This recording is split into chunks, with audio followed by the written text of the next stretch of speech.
బాజాబ్తు రేవంత్ రెడ్డి గారు మోసం చేసింది వాస్తవము.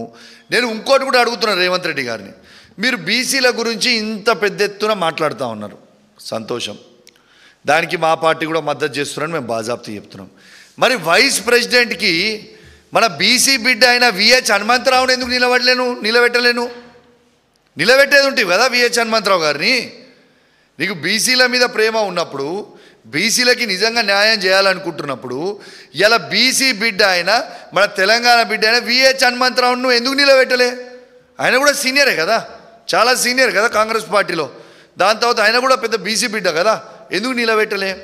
అంటే తెలంగాణకి ఎప్పుడు ద్రోహం చేస్తాడు రేవంత్ రెడ్డి. ఇంకోటి చెప్తున్నా, రాజ్యసభ తెలంగాణకి ఈజీగా 100% గెలిచే రాజ్యసభను పక్క రాష్ట్రానికి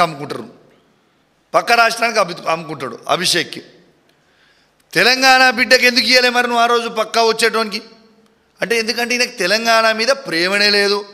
తెలంగాణకు వచ్చేదో రాజ్యసభ సీటు, తెలంగాణ ఎవరైనా వచ్చేది, తెలంగాణలో ఉన్న రాజ్యసభ మాత్రం తెలంగాణ వాళ్ళకి ఇయ్యాడు, పక్క రాష్ట్రంకి అమ్ముకుంటాడు.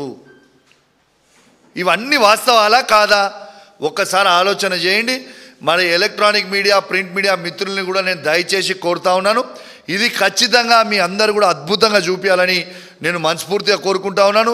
ఎందుకంటే వైస్ ప్రెసిడెంట్ ఎలక్షన్లో ఈయననే క్యాండిడేట్ని నిలబెడతాడు, మళ్ళీ ఈయననే వెనుక నుంచి పొడుస్తాడు.